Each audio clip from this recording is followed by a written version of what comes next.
The soldier who came home to save his town. He thought he was coming home from deployment to hug his family, but when he stepped off the bus, he discovered that the town he had fought to protect was fighting a different kind of war. The war wasn't overseas anymore. It was waiting for him at home. Sergeant John Carter had spent 11 months serving overseas with the U.S. Army. Every night, he dreamed about one thing: walking through his front door, seeing his wife Emily, and holding his 8-year-old daughter Lily again. But when John finally returned to his small American town in Ohio, something felt different. The streets were quieter. The grocery store had empty shelves. Several local businesses had closed. And outside the factory where hundreds of families once worked, a huge closing sign hung on the gate. John stared at it. That place employed half the town, he whispered. His brother Mark, who had picked him up from the airport, sighed. Things changed while you were gone. Why? Prices went up. The factory couldn't keep up. Fuel got expensive. Food got expensive. People started losing jobs. Some families left. John looked out the window. I was gone less than a year. Sometimes, Mark replied, a lot can change in a year. When John finally reached home, Lily ran toward him. Daddy. John dropped his bags and fell to his knees. She jumped into his arms. For a few seconds, the economy, the factory, the bills, and everything else disappeared. There was only a father holding his daughter. That night, after Lily fell asleep, Emily sat across from John at the kitchen table. She placed a stack of papers in front of him. What's this? Bills. John looked through them. Electricity, mortgage, groceries, insurance. He looked at Emily. You didn't tell me things were this bad. You were deployed. I didn't want you worrying. John leaned back. He had spent months protecting his country from threats he could see. But this was different. There were no enemy uniforms, no battlefield, no explosions, just families struggling quietly. The next morning, John walked through town. He met Sarah, who owned the local diner. She told him she had lost nearly half her customers. Then he met Tom, a mechanic who had been forced to lay off 2 employees. At the grocery store, John saw a mother standing in front of the checkout counter, counting cash before putting several items back. John didn't know her, but he recognized the look on her face. It was the same look he'd seen in soldiers who were trying to stay strong under impossible pressure. That evening, John called an old army friend. Mike, what would you do if your whole community was struggling? Mike laughed. You're asking the wrong guy. I fix trucks. John smiled. No, you're an army mechanic. You know how to solve problems with limited resources. There was silence. Then Mike said, start with what you have.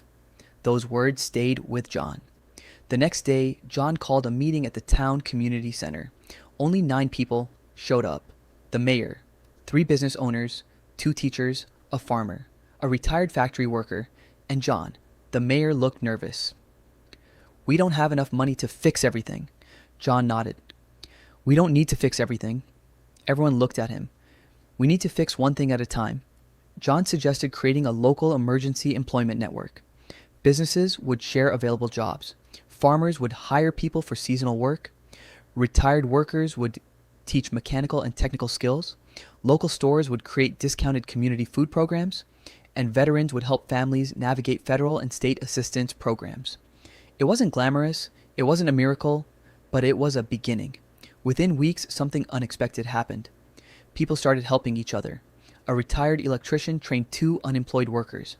A restaurant owner hired a single mother. A farmer offered temporary work to 3 factory workers.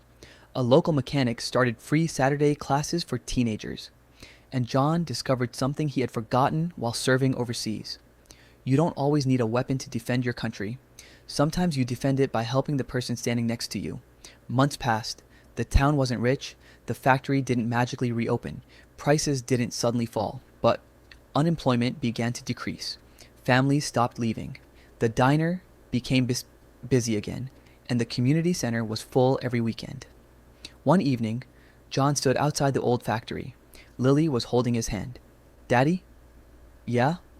Did you save the town? John smiled. No, sweetheart. She looked confused. Then who did? John looked toward the street. There were teachers, mechanics, farmers, business owners, veterans, parents, and workers walking home. All of them. Lily smiled. Then she hugged his leg. A few months later, the town received unexpected news. A smaller American manufacturing company had decided to open a new facility nearby. They weren't bringing back the old economy. They were building something new. Hundreds of people applied. Among them were many of the workers who had lost their jobs. At the opening ceremony, the mayor asked John to speak. John stepped onto the stage. He looked at the crowd.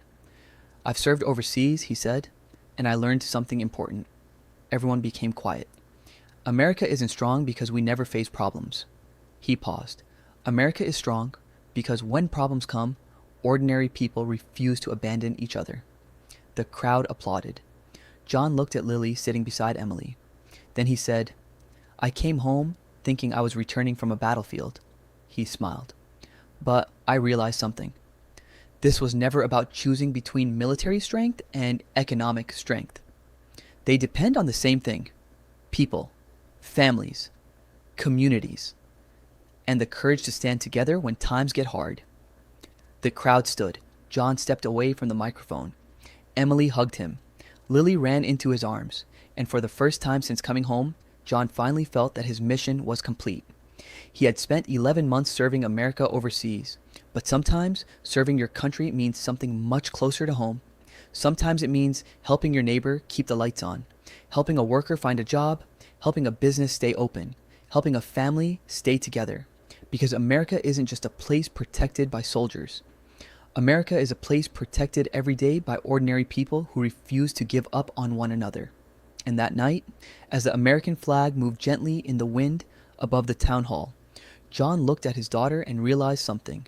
He hadn't simply come home. He had found another way to serve.